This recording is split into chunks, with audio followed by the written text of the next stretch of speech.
Bonjour! LFC transfer room, Liverpool Toulouse preview. That's pretty much the limit of my French. I'm good with cul-de-sac and croissant as well for my other French knowledge. But it's Liverpool versus Toulouse tomorrow. Europa League football is back, and LFC transfer room is here with a match preview. We're gonna delve into what our starting 11 is going to be, Mitch, some match predictions, but there has been a little bit of LFC transfer room news, which we are going to discuss as well today. Tonight, I am joined by Race, one of our regulars, and by a debutant, Mr. Paul Lindo, who you regularly must see in the chat. Paul, how are you, sir? I am doing well, man. Glad to join you guys. Long-time Liverpool supporter, more than 20 years. Same. I'm not going to say how old I am. I feel old. Unlike you, Race. Yeah. All that youthful hair. Yeah. How are you doing, sir? Were you on the Stars? I'm good. I was just talking.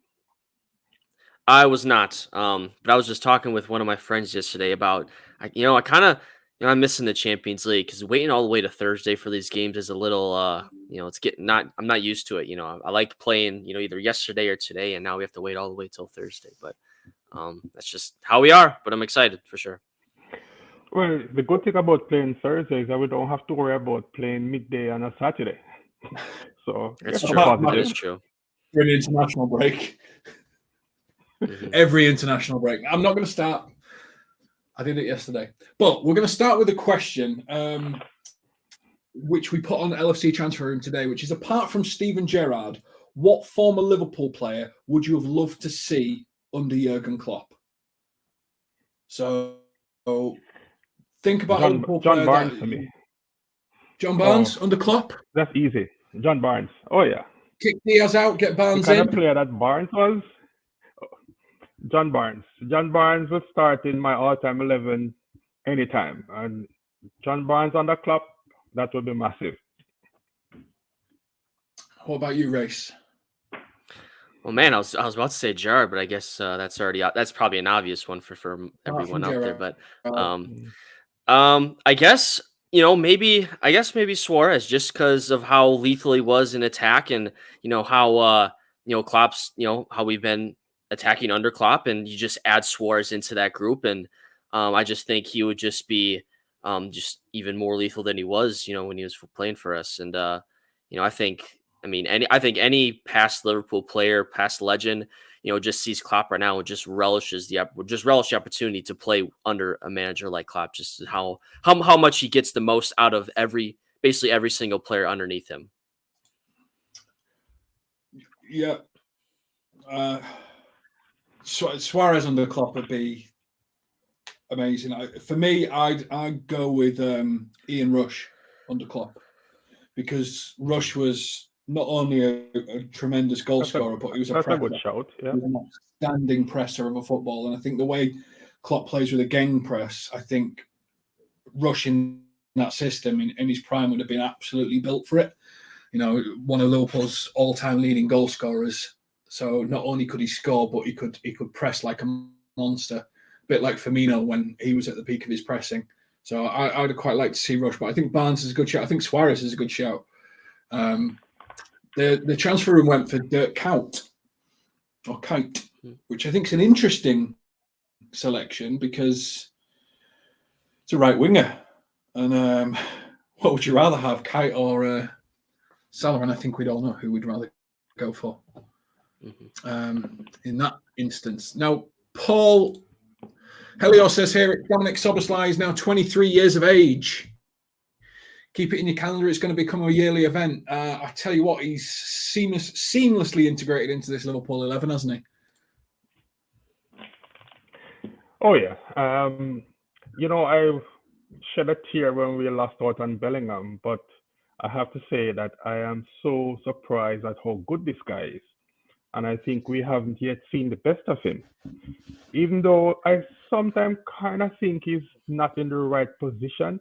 I know we don't play with a 10, but I would love to see what he can do if he's just a little bit further up. Don't have to be running all of these miles, tracking back to help out the defense, and just stay just behind the front three. I think this guy can score a ton of goals for us. I really, really like him.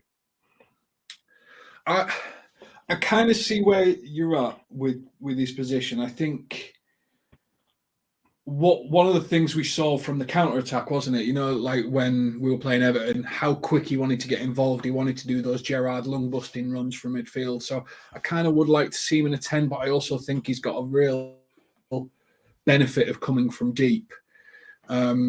Race, where do you see his best position? Is it right central midfield, left central midfield, up front? He's played right wing, almost played left back for certain points, and with that double pivot, it doesn't really suit him sometimes when he has to rotate in. But where do you want to see him playing? Because he seems to be a player worthy of the number 8.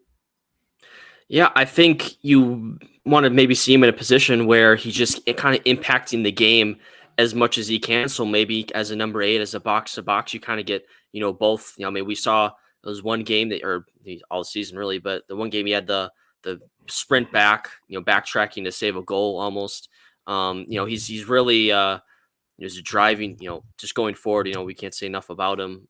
Just I feel like in that number 8 role is where he can have the biggest impact on the game.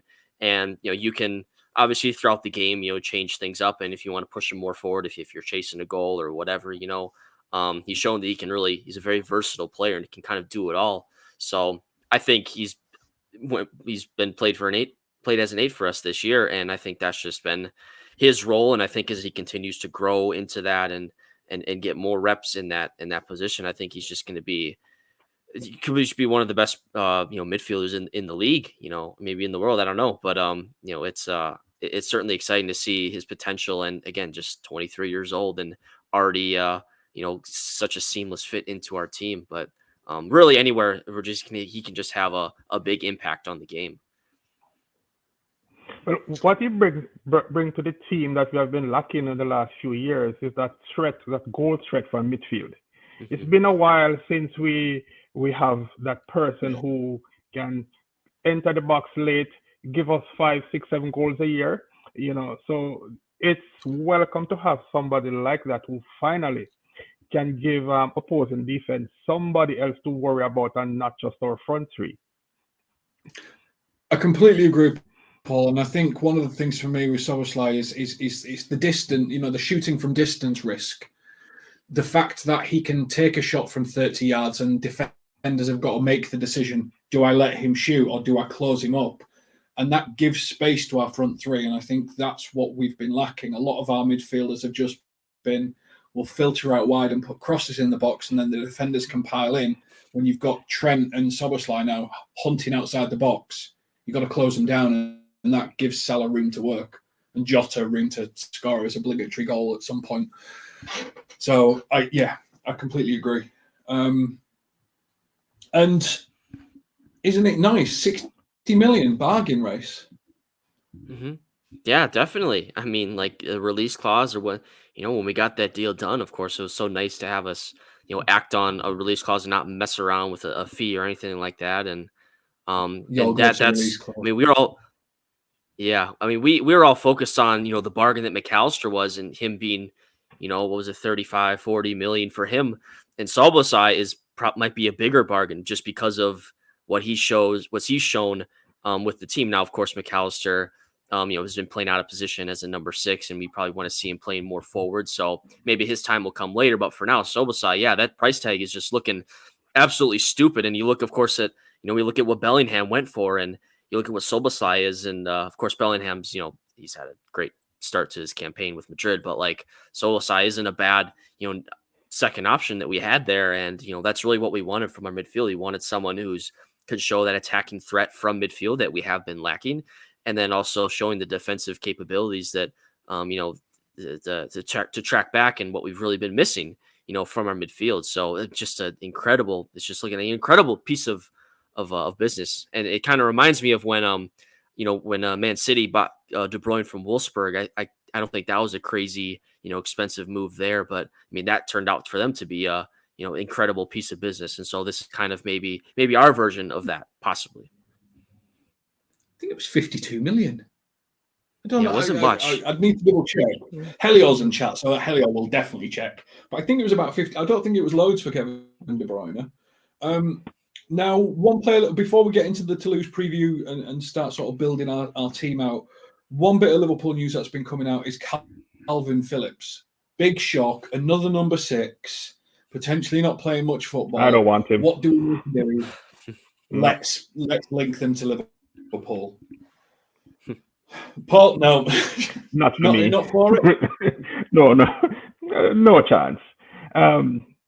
If we believe that Pep Guardiola is one of the best coaches in the world, and he just doesn't want him, why do we think that we should take him? No. I don't want him at all. I don't think he should even be starting for England.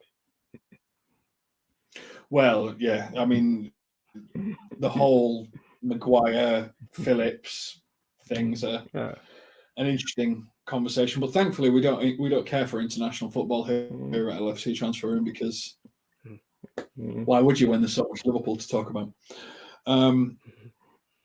For you, Race, do you think? Could Klopp bring him in, fix him, rebuild him? Like, he needs that arm round the shoulder Bielsa, not potentially Guardiola, your fat type approach to management. I mean, in theory, it would make sense, because, again, you think of Klopp and his record with bringing players in. Like, I don't think there'd be a doubt that he could maybe get something out of Phillips. But I think, as Paul mentioned, like, if Guardiola's not really wanting him or not playing him as much, then why would we want to play him? What would he do for us? And I think, you want, someone, I mean, Calvin Phillips, you look at him at 27 years old, maybe just kind of, he is what he is at this point. And maybe, him going to City wasn't the best move career-wise for him. And you can't really fault a player for wanting to, make that next move for themselves. But, I think any sort of, player we bring in, we're not looking to kind of, rejuvenate a player. We're trying to kind of make a player their own and make a name for themselves, instead of taking on a past, hot name and trying to rekindle them and get them back up and firing. Like, that's just not what we do. And, I think you can just identify other targets and other players in that position, and not, just kind of, swapping players with the other best team in the country, or in the league. Like, you just, there's better moves to be made here. Yeah, plus I think he turns 28 later this year. So he's on the wrong side of the age bracket that we like to sign. He's earning almost 200 grand a week. His leg seems to be going. So I can't think of a reason why he would make sense for us. Homegrown, but then I would rather play Bajcetic, Jones. You've got those that can sort of play in a double pivot and have the legs. Jones has been playing a lot more like Gini Wijnaldum was, just putting his body in between the ball and progressing it. So, yeah, for me, it's a no-go. But, and we asked this yesterday, and I'll ask it before we get onto the match preview today. Of all the players we were linked with in the summer, you've got your Mason Mount, you've got Amrabat, you've got Timber, you've got Van der Ven, you've got all these players that we've been linked with. Is there any player, that we didn't sign and sign somewhere else that you think, oh, we've really missed out here? Mason Mount, 60 million. Amrabat, 40 million, I think, was it in the end? Have we really missed out on anyone? We've ended up with Gravenberch and McAllister, Endo and Szoboszlai. We seem to have done the right business. The only one I can think of that would probably make sense is Van der Ven. But then again, where would he play? Because he's playing in the spot that Virgil plays. We're not playing a back three. So yes, he's left-footed and he's quick and he seems to be a decent player. So he's the only one I can think of that we probably could do with. I think they pay like 40 million for him. But other than that, I can't think of any player. We're glad we missed out on Mount. Kai Havertz, he wasn't linked to Liverpool, but 65 million. I would have been players that devastated changed teams. I think we did very well in the transfer window, to be fair, because we were all talking about Thuram, Kone, all of these guys, Mason Mount that we didn't get. But now when we look at the team that we have, the midfielders that we actually gotten, I think we should be very, very happy. Yeah, what about you, Race? Do you think we missed out on anyone? Do you think we should have pushed to maybe get Andre over the line early? But I don't think that was ever going to be a problem. No, Andre, I think, was always going to be a tough one, just given their calendar they have out in South America, and maybe that's, we're looking at like possibly a winter move for him in January. I think it's hard to say because he got hurt, but Timber going to Arsenal, I think that was one that maybe was something that we should have looked into, given because he can play pretty much across the back line, right? I mean, he's just someone that, of course, we already tested with our depth and defense. The first month of the season, having to play, Quansah in the league and Matip and Gomez coming in, and of course now we have Robertson out, for a period of time, and I think that's one. And he wasn't too expensive either, and of course we were more focused on our midfield and getting those players in, and rightfully so. But I think certainly missing out on a defender. I know Steven's a big proponent of Inacio from Sporting. He was big on him. He had a release clause that was cheap, and then he re-signed a contract and it got bumped up to like 60 million now. And I still think that's certainly within reason. Left-footed center back, and so those are a couple of guys, more so in defense, because I think we got what we could get in midfield by and large. I know obviously the Caicedo and Lavia moves were what they were, but I mean, again, and same with Lavia too. Like, he's hurt. We don't know. We just won't know about that. Again, we missed out on either of those really because they've not started well, have they? Yeah, exactly. So I mean, again, and that's just part of Klopp too. Like, whenever he brings in a player, it's always looks well. And I think the one thing we look at with our additions is Endo. Is he kind of first team quality, and why was he brought in? Like, he's obviously not the the long term solution or kind of a first choice as a six, but you look at the price tag for him, it's kind of a relatively cheap deal and a cheap move for him. And we hopefully will, again, we'll probably revisit this again in January. And of course the Andre links continue to be out there. And so we'll see if we'll be done adding to our squad for this season. Now, Helio raises something in the chat, which is probably just a final sort of connected story before we move on to Europa League, which is Everton, of the recommendation we've seen by the Telegraph reporter that they get a 12-point deduction, which will put them on -5 for their financial breaches. Now, there's another club in the Premier League, can't remember the name, with 112 charges against them, and no points deductions, no nothing. I mean, where are they going to end up? Northern Conference. Yet for some reason that's not being talked about yet. Everton, because they're down there, might as well just get them out for a year, get them back in and stuff like that. I mean, 12 points seems harsh, but they did spend a lot of money, didn't they, Paul? And spend it badly. Yeah, and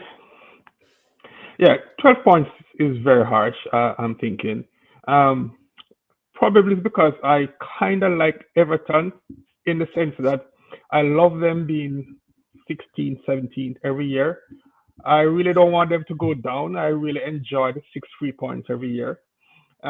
So every year I'm kind of rooting for them to finish 17th, if that makes sense. Yeah, 12 points is kind of harsh, and I would be surprised if that's what the final punishment is. 5, 6 points I think is more than okay. And I don't want Everton to go down.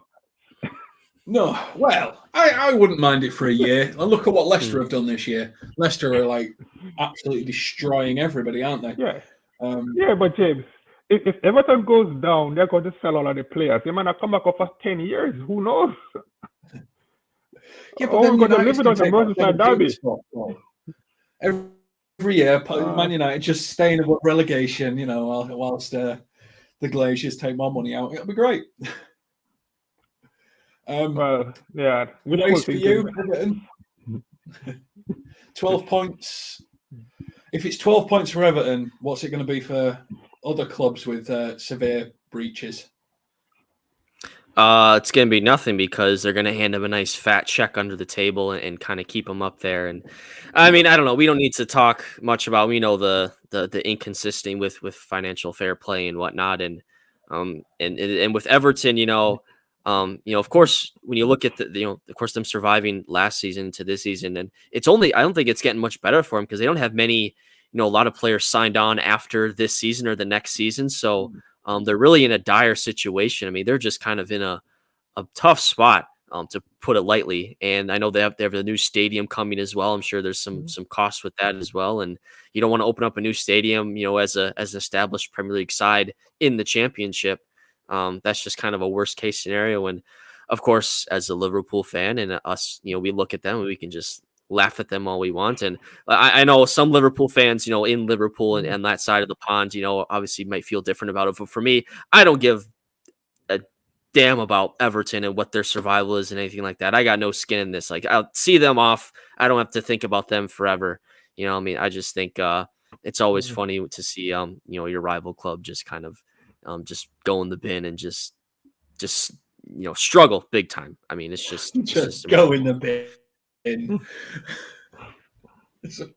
Now, before we get on to before I end up on a rant about 112 financial misconduct charges, and Helio points out here that Everton lost 371.8 million, and the rule is a max 105, which is some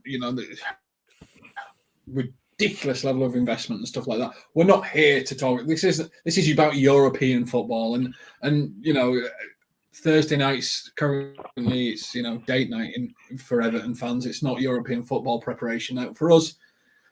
On a Wednesday, let's talk about Toulouse. Now, that Toulouse currently are not doing very well in Ligue 1. They're currently sitting at 10th, Paul, having played 9 matches, 2 wins, 5 draws, 2 losses. Scored 11, conceded 10, a goal difference of 1. They are draw specialists, and it's another club which is probably going to be the game of their life for them, coming to Anfield, playing against us, and for us is a bit of an annoyance, isn't it? Yeah, and if they're a mid-table team in that league, at best, I see them as a championship team in England. So we know what we're going to get. They are going to 11 men behind the ball. They're going to try to make it difficult for us. I expect it to be a training exercise, a routine 3-4-0 for us. Not a very exciting match. But I don't, I'm not worried about them at all. I think we can put out just about any 11 and we should be able to get the 3 points at Anfield against this team. I'm not worried at all. And Neil makes a great point here, Race, which Toulouse were 13th last season, but because they won a cup, this is why they're in the Europa League.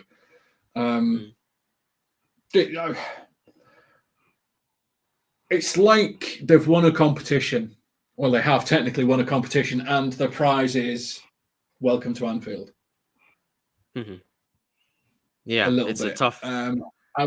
Are we being disregarding, or is it just a little bit like that?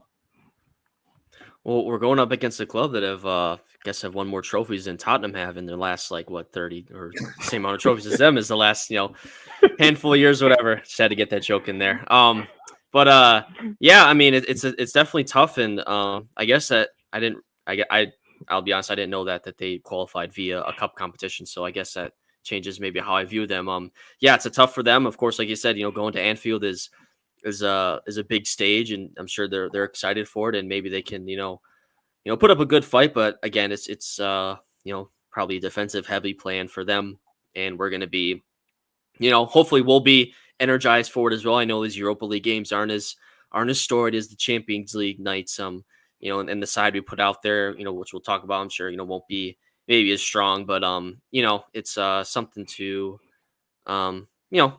we should be looking at this game and just getting the job done. Nothing too difficult, hopefully, and get those 3 points. Now, their top 2 players, which I'm not expecting either of you to be fully versed on, is a centre forward called Feast Angela and Zakaria Abukala. Both Dutch, one Albanian Dutch, worth around about 10 to 12 million. So they do have some attacking threat, but neither, shall we say, are prolific. One I think is injured. No, I'm just looking. I don't know if that's for sure. Or not, knee injury, yes. That would be the Abubakar.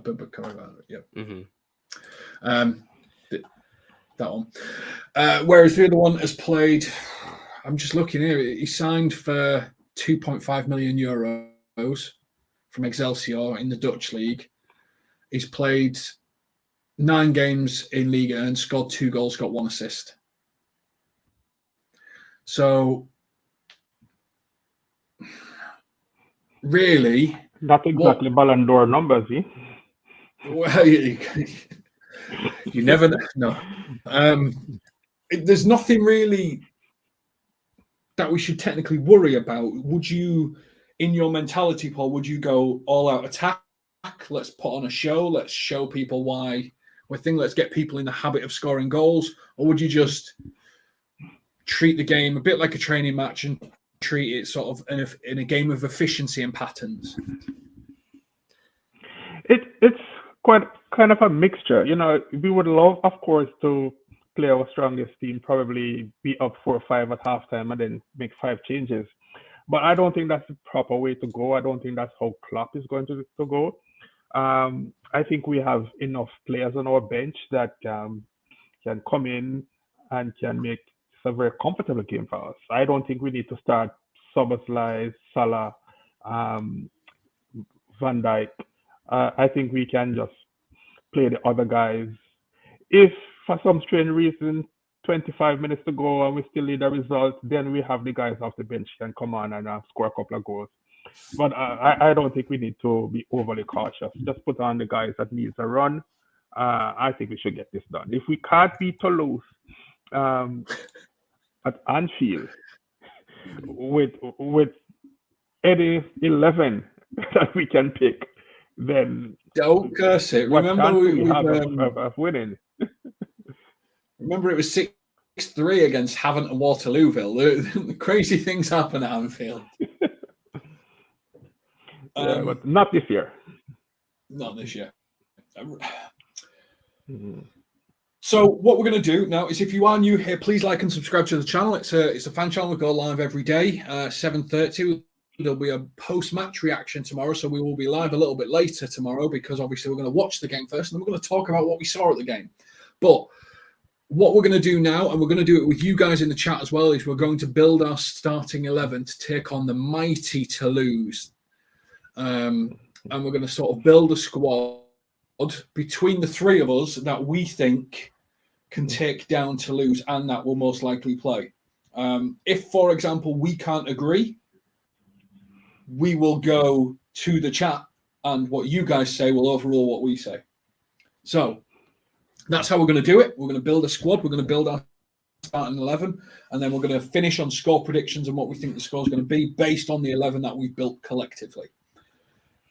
First question, and I'll start with you, Race. Who's in goal? I think it's still Kelleher for me. I think he's back. I assume he's back in training out. He had some injury or anything like that. But yeah, I think he's back. It's pretty easy for me. Kelleher. He's the Europa League goalkeeper, so pretty straightforward there. Paul, are you in agreement? Agreed. Okay. Oh yeah, I wouldn't even put Alisson on the bench. So, yeah, I'd take the youth. I wouldn't take Adrian. I'd take, is it Paluga or something? How it's pronounced? Yeah. And if Kelleher's not ready, I would rather play him and give him some game time because I think it should be a watching game. Well, it should be a watching game, but anyway. Okay, now nobody else has really got an opinion on goalkeeper. Jamie Hughes agrees. Kelleher, Neil Andrew. Yep, there we go. So now we're going to try and do the back 4. which may be getting a little complicated with certain people in different positions and how often do you play Costas and stuff like that. So, Paul, can you give me your back four against Toulouse? So my back four is Costas on the left, Quansah, Joel Matip, and Joe Gomez. So Joe Gomez right back, I assume. Yeah. Matip, Quansah, and Costas.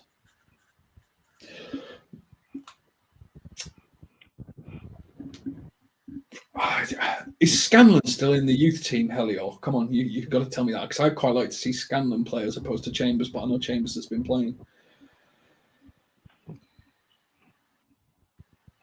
I'm going to go, and then we'll come to you, Rose. Go on, Paul. Yeah, some of these other younger guys, I think they will get their game time after we have qualified. So that last game, after we have, won maximum points and we are good, then we can really, play some of those younger guys that haven't yet seen kick a ball. I'm going to go, do you know what? I'm going to go Trent, Matip, Quansah, and Gomez.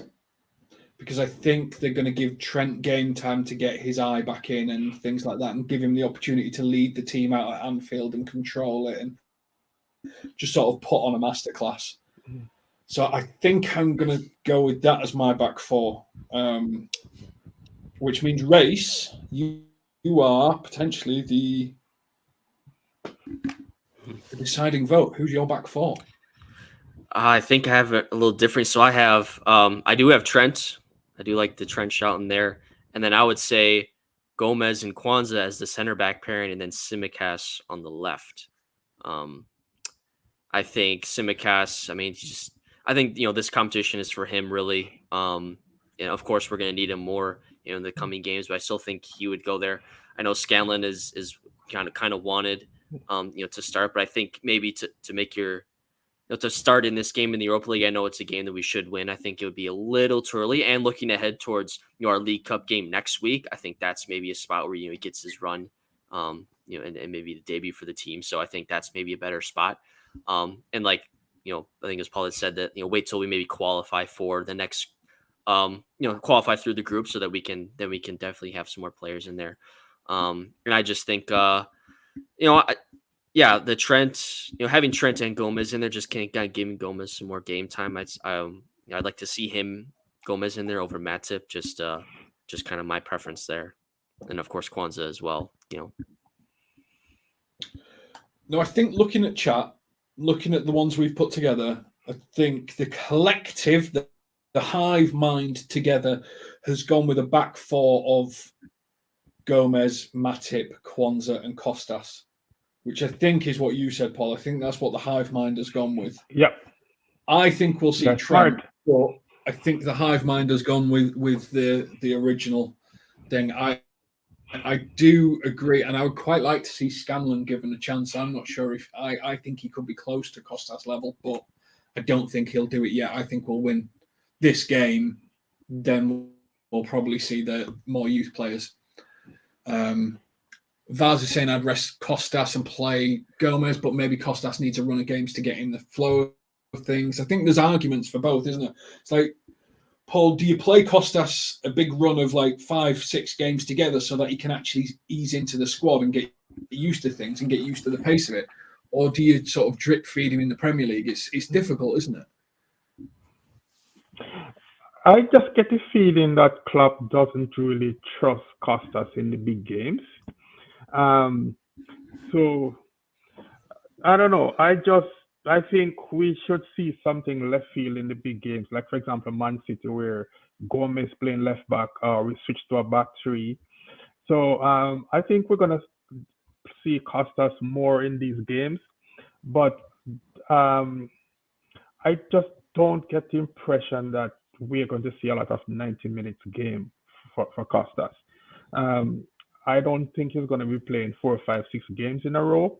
because I just don't think we trust him. I don't think he has the quality to be solid in defense and give us much going forward. He's a backup, and with a backup, you expect a backup to come in and give you a game here or there, or to come in for 40, 50 minutes, but not to give 5, 6, 7, 8 games in a row. I think we're making other plans to for the next 3, 4 months when Robbo is out. Now, Vars makes a point.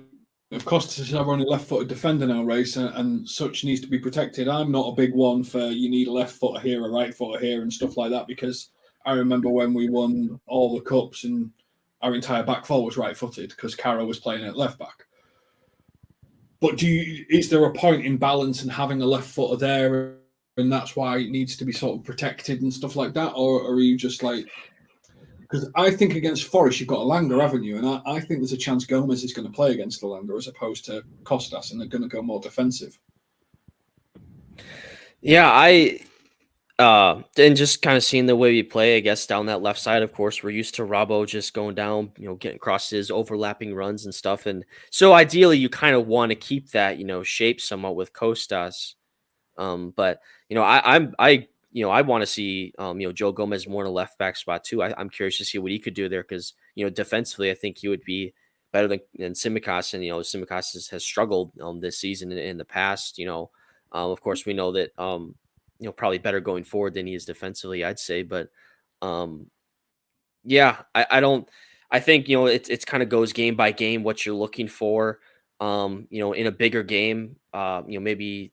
You want to be more defensive and having, that more, trying to think of the word, just more solid at the back with Gomez, maybe in the left back spot. And he played there. It was a while ago. It was like when he first got here, he does his first running with the team at left back. So he has some experience with that. But I wouldn't, say that's anything, notable, but yeah, it's definitely have to keep an eye on Tsimikas and make sure that he is available a lot and making sure that we aren't running him into the ground these next, couple months here with Robbo out.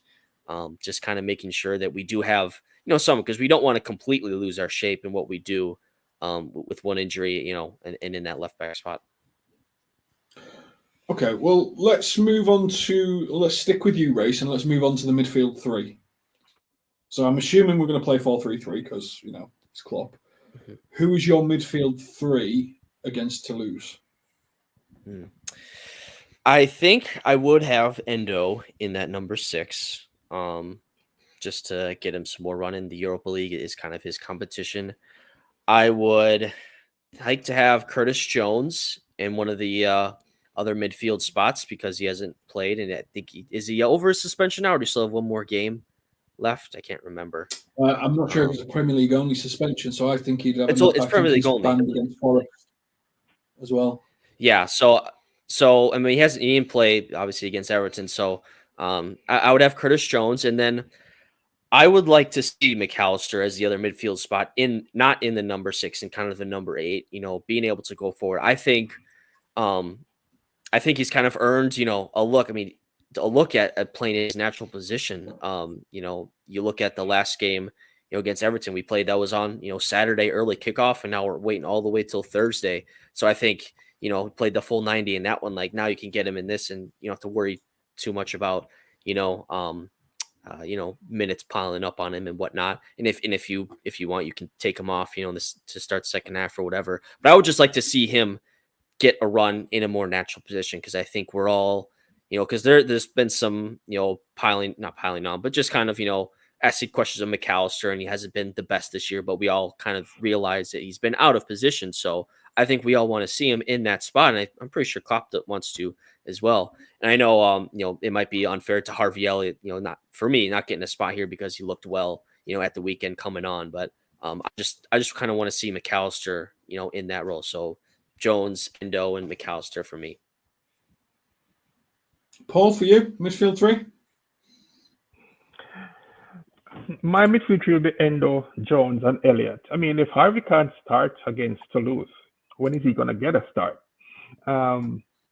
Marcus played a lot of football.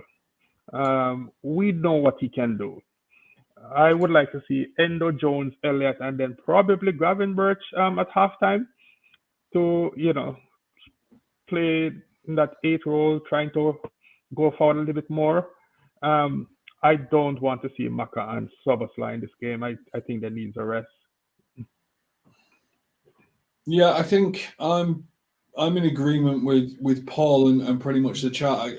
I do want to see an Endo, Elliott, and Jones midfield, mainly because I have 2 reasons for it. One, Jones needs to keep playing to keep his match fitness up, so he definitely has to play. For me, Endo's still learning. He had no preseason with us. I think that's why we're not seeing him in the Premier League. Everyone's like, he's not good enough. That's why he's playing Europa League. Szoboszlai and McAllister had an entire preseason working every day with Klopp. Endo came in at the end. I think there's a transition period before he breaks into the Premier League, and Europa League's a good training ground for him. But because Elliott, my second reason is because Elliott has changed the game pretty much every time he's come onto the pitch. He needs good amount of game time to keep his match sharpness. Can't just play 30 minutes here and there. So I would agree with Race that I would like to see McAllister play that more sort of 8/10 role, but I would probably do it as the way Elliott's been deployed, as opposed to deploying Elliott that way again. I would quite like to see McAllister play that sort of 8-10 at 60 minutes, take Elliott off going, you've done your job, move on. We're going to bring on McAllister. We're going to bring on Gravenberch. And we're going to keep Endo for the full 90, I think, for me, and let Jones come off and do stuff like that. So that I'm in agreement with the hive mind again, I think. Some people want to see Grav playing and get more game time. Some people are talking about Maka fitness. It's just, again, it's the mass travel, isn't it? For McAllister, that bugs me, especially with the altitude games against Peru. They're always killers. So our midfield 3 is Endo, Elliott, and Jones, with McAllister as a potential variable, just as Trent's a potential variable in our back 4. Now, finally, we're going to do our front 3. And I'll kick off on this one, seeing as you two started the others. My front 3 is going to be Gakpo, Nunez, and Salah. Because I think Gakpo needs to start. I think Nunez needs to start. I think Nunez needs to get more sort of start game time in his head. And I think Salah's just a machine. It does depend on Gakpo's knee, but I think he's all right. If it's not Gakpo, then it'll be Jota for me. Especially with Doak having missed a couple of days of training and stuff like that. I think start Salah, take him off, get the game won. If you're going to play any senior player, play Salah. So that's my front 3. Paul, your front 3. Who have you gone with? I'm slightly different from you. I don't want to see Salah in this game. I know Salah has been rock solid in terms of his fitness and his availability, and he just loves you can to tell play. him. You can tell him. Yes, right. But he is the one player that we cannot risk. Imagine how we would feel if Salah gets hurt against Toulouse. So no, I would resist the temptation and say, you know what, Salah, stay on the bench. I would probably go with Diaz, Jota, and Gakpo. I think Gakpo is sure to start. Probably Jota. Nunez, I'm not opposed to Nunez starting, but he has been having a little bit of niggles here or there. So I would probably go with Luis Diaz, Jota, and Gakpo.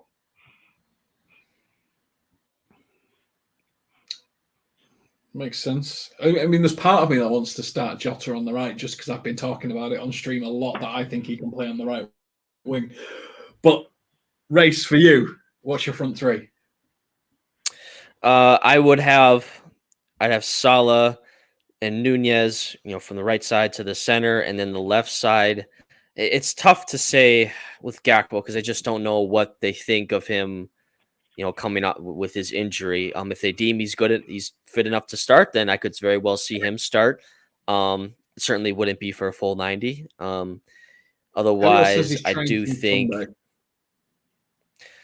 if that is the case, then I think I could see it, Gakpo starting if he's been training for a while now. And I would think that Gakpo would then start in the center and Nunez more on the left, just because I think that's Nunez kind of, I don't know, I just think that's maybe a little better for him than Gakpo out there. But I would have Salah because, like, with Doak not training, I think, you look at kind of who else would play out there. Like you said, mentioned Jota maybe on the right. I don't know. Salah, I mean, his fitness is incredible. He can start, I mean, every game of the year, but obviously that's not what we want him to do. But in this case, I have no problems with him playing in this game, because if he starts in this game with Salah, I reckon, they'll get a couple goals in the first half, maybe even 3 or something, and then you can really put the game to rest, and that's kind of what you'd want in this case. So yeah, Salah, Nunez, and Gakpo for me. I have a thought here, James. Go for it. With our 2 right wingers, well, with Ben Doak not available, Salah probably needs a rest. Is this a game that we could experiment a little bit and say try maybe a 4-4-2, use an extra midfielder and just use 2 centre forward to see what goes? Of course, we can always switch to 4-3-3 if it's not going well. 4-4-2, give another midfielder a run. Maybe have Gravenberch playing a little bit further forward. Am I crazy? Well, no, but you have made me think. I mean, here's a variable for everyone. Harvey Elliott's a right winger / a right central midfielder. So why can't you play like a 4-4-2, Gravenberch in as a 8, and Elliott sort of playing that right wing 10 position, creating opportunities for Nunez and Gakpo as a front 2? I mean, in theory, it works. And it wouldn't distort us too much, because in theory, Harvey Elliott naturally plays a right wing. He's just not a very quick right winger. But if you've got Nunez on the pitch, you've got pace. I'm not against it. I think there's a good chance we might see Elliott in that right wing spot. Now you've said it, and I'm thinking about it. Mm-hmm. I'm not against it. Which then gets McAllister in race. What are you thinking? Yeah, there you go.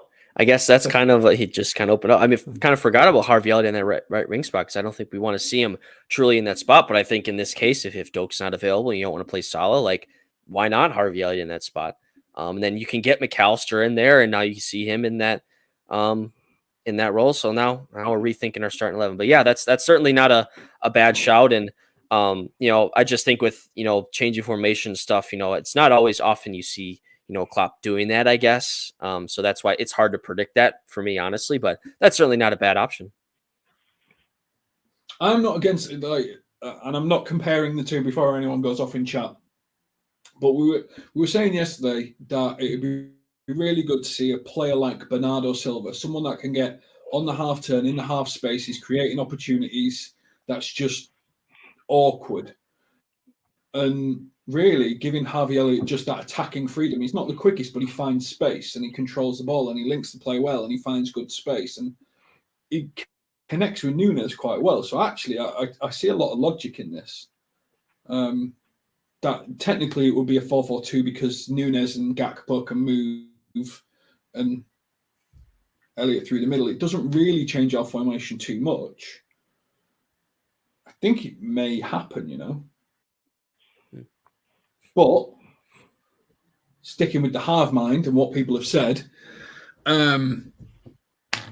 our front 3 expected is going to be Salah, Nunez, and Gakpo. They're the 3 with the most votes. I'm not sure whether we start Nunez on the left or Gakpo on the left. I think it'd be nice to give Gakpo a bit of a run on the left so that he can just run at people, but you want that pace, don't you? And I don't really want Nunez anywhere apart from at number 9 for me. So to give everyone a recap of our starting 11 as created by the Hive Mind on LFC Transfer Room, we've got Kelleher in goal, Joe Gomez, Joel Matip, Quansah and Costas as our back 4. A midfield 3 of Endo, Elliott, and Jones, and a front three of Salah, Nunez, and Cody Gakpo. However, we are interested in the idea of letting McAllister play as an attacking midfielder, playing Harvey Elliott on the right wing, so that we're almost playing potentially 4-4-2 at times, and giving Salah a rest because a couple of people think he looks tired, even though he banged in 2 goals again, because it's Salah and it's what he does. So that's our starting 11 versus Toulouse. Now we're going to finish with score predictions and first goal scorer. So if you are new here, please like and subscribe to the channel. It's an LFC it's a fan channel made for fans by fans every day. We go live at 7:30. Apart from on match days, we go live straight after matches. But let us know in the chat what you think the score's going to be and who you think the first goal scorer is going to be. Now, Race, I'm going to start with you. Score, first goal scorer. Well, if it's starting 11 with Salah in taking part, I'm gonna say 4-0 there. I think we're gonna get some good goals possibly, and I will say Nunez will be my first goal scorer. I think he's after the international break he had was in form, and obviously just couldn't start at the weekend because of the long travel and the early kickoff. So I think a nice spot for him to start in the Europa League and some lesser competition. I'll back him to score first. Paul, for you, score prediction, first goal scorer. I think we're going to be very comfortable tomorrow. I just get that feeling. Score, I'm going to agree with Race. 4-0. You know what? I'm going to go on a limb. Sorry, Race. 5-0. Oh, okay. And I'm going to say our first goal will be from midfield, actually. It's going to be Harvey Elliott with a screamer. Jay Muse there in agreement, saying Elliott score first.